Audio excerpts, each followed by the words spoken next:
even like the Ozempic thing. I'm like, yeah, I understand we have an obesity crisis. We should probably do more talking about what's in our food and how Americans are just chill with everything being poison, and less about how we can just take a pill to fix it, because now you're on meds for the rest of your life. You can't go off of it. And it's so expensive.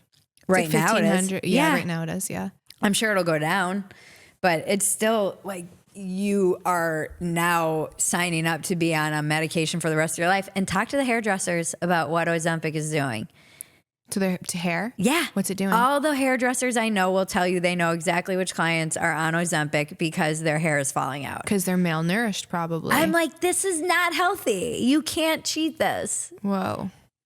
Hairdressers always say this. They're like, I know when my client's lying about being on Ozempic because their hair starts falling out. Well, no, you see it. So it's like your skin and your hair is the first thing. They're the biggest indicators of health. You know what I mean? Yeah. Yeah. So if that starts falling out or gets dull or your nails start breaking, and it's all collagen.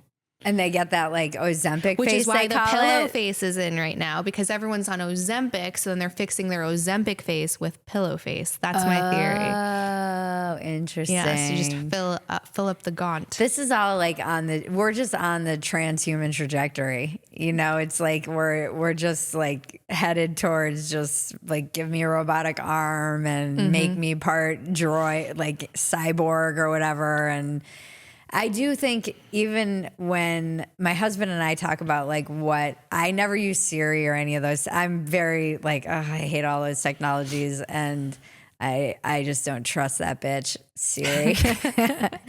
And he uses them very readily, and he's like, give me all the technology. I'll do whatever, just like make it convenient and easy, and turn off the lights with my voice and whatever, like have a smart house. And I'm like, oh, it all sounds so creepy to me. And the one thing I would like is where you have some kind of chip that calculates like how much actual stuff is in the stuff you're consuming. I'm like, I would probably be okay with that. I mean, there'd be bad uses of it, and I don't want anyone to have access to that information, which would probably be impossible. But I would like something where it's like, you're dehydrated, you need to drink X amount of ounces of water, and like that sandwich had, you know, here's the breakdown of what it, like you just ate 7 grams of protein. Like, see, but I feel like that creates more of the problem that we're seeing in everything else in our life right now, which is becoming so detached from like yourself, your own inner knowing. Like, you know when you're thirsty. I know. So there's this thing with Dave Asprey, which like love him or hate him, sometimes he just has some zingers. And he was talking about, well, how much water are you supposed to have in a day? And it's like 8 glasses, or it has to be a gallon. Water growing up, by the way. No, and he's like, no, you know how much water to drink, because when you're thirsty, you drink. Right. That's it. But I read somewhere that when you're thirsty, you're already dehydrated.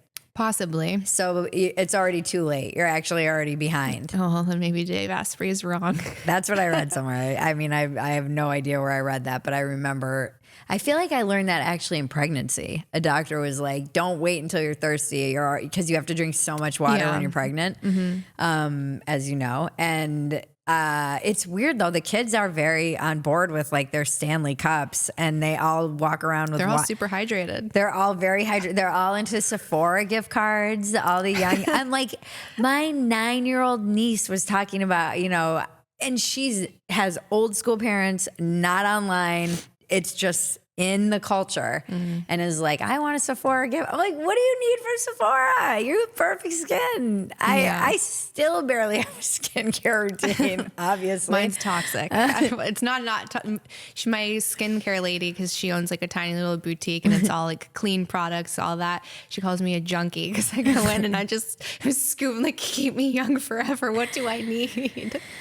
Yeah, and we live in that time too, where it's like a youth culture that you're constantly chasing, you know, like youth forever. And there's that whole idea of like, oh, if you're under the age of 45, you'll live to be 120. I'm like, that doesn't sound great, honestly. But what if you can do it? What if you can do it? And if I can do it like this, yes, sweet. Yeah, and maintain this level of But health. I don't want to be like Brian Johnson. Yeah, he seems so creepy to me. So creepy. He looked better before. I think so too. Yeah.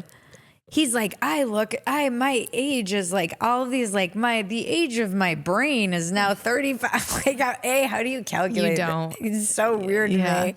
But again, you have to like swap out your blood with like younger blood. You have to get a blood boy. Yeah. This is like fucking. I don't make enough money to have a blood boy, so that's not even a possibility. Would you have one though if I'd like to do a transfusion. could keep young forever? I don't know, maybe. Honestly, I've always kind of considered the idea of being a vampire. I and love that's how kind fucking out of control both of us are. There's like no consistency. We're like, we can be sluts, but also women, be But careful we're- about being sluts. just consciously make the choice.